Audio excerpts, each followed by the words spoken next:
Bonjour, je suis Cynthia Benour, naturopathe et je suis ravie de vous présenter aujourd'hui la recette du miel à l'ail.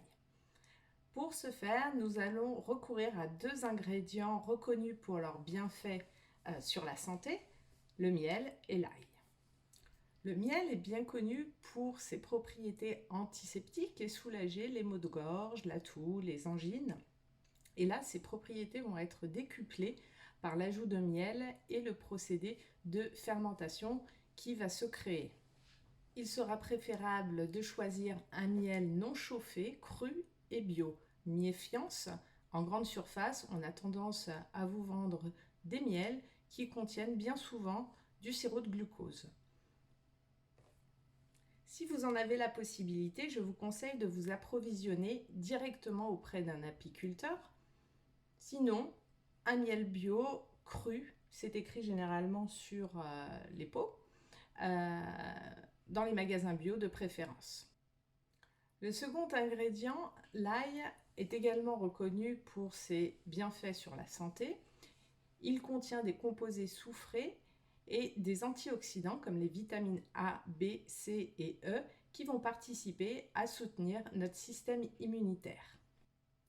L'ail est également connu en tant que protecteur du système cardiovasculaire. Il améliore la circulation sanguine, il participe à réguler la tension artérielle, il a également des effets anti-cholestérol et participe à réguler la glycémie.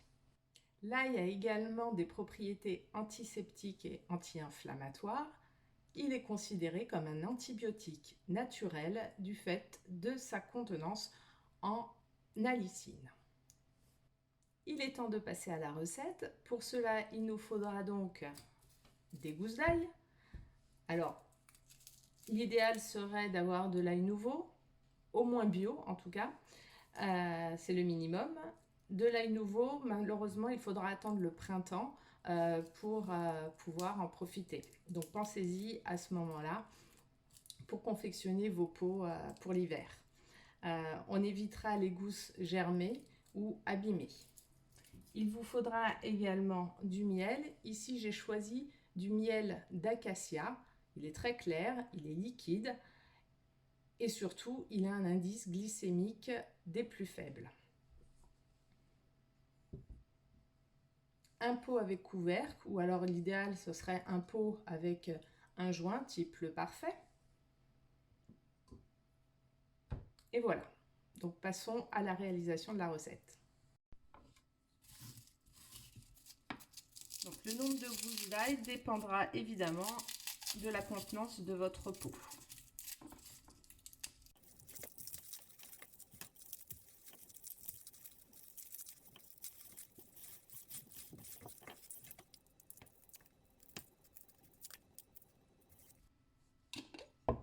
Alors, je vais contrôler. Donc, vous avez dû voir que j'ai mis certaines gousses de côté. Voilà, dès que ce petit germe, je ne sais pas si vous voyez suffisamment bien, mais voilà, où certaines étaient tachées. Voilà, ça, vous ne les utilisez pas. Vous les utiliserez pour une autre préparation, mais pas pour votre miel à l'ail.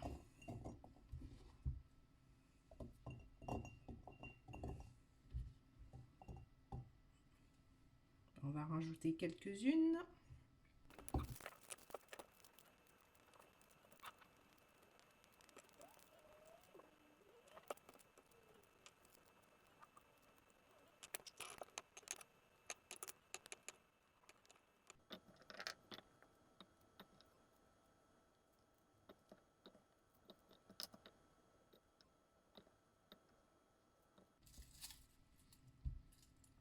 Donc voilà, notre pot suffisamment rempli, hein, on ne va pas jusqu'au bout pour pouvoir y mettre le miel. Donc nous allons ajouter notre miel d'acacia.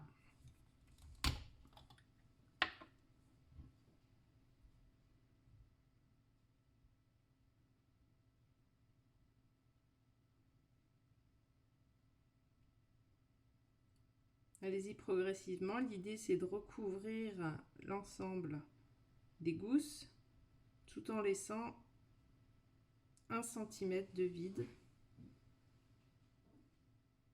car la fermentation qui va se produire va libérer des gaz. Donc mettez une petite coupelle sous votre contenant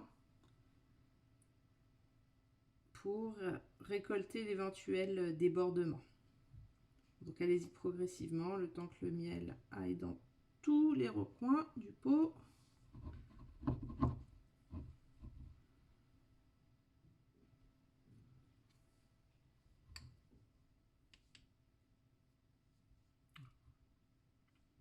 Chasser les bulles d'air avec une cuillère propre.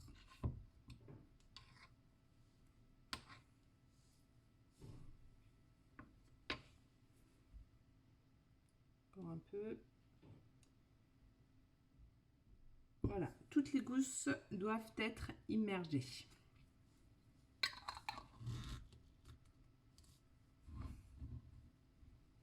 Et voilà, votre miel à l'ail est presque prêt. Maintenant, il va falloir attendre quelques mois. Voilà, notre miel est prêt, ou du moins presque. N'oubliez pas d'inscrire sur une étiquette le contenu et la date de fabrication. Là, je vais le placer dans un placard à l'abri de la lumière. Et là, il va falloir patienter 30 à 40 jours. Qu'est-ce qui va se passer durant cette période? Tout d'abord, là, il va remonter, il est déjà remonté, vous avez vu, à la surface du pot. Et au bout de quelques jours, il y a quelques petites bulles qui vont se former. C'est bon signe, c'est que la fermentation est en marche. Je vous montre également ce que donne au bout de 6 mois, oui, non, bah, presque plus d'1 an en fait, voilà. Un pot que j'avais fait en septembre 2019. Oh là là!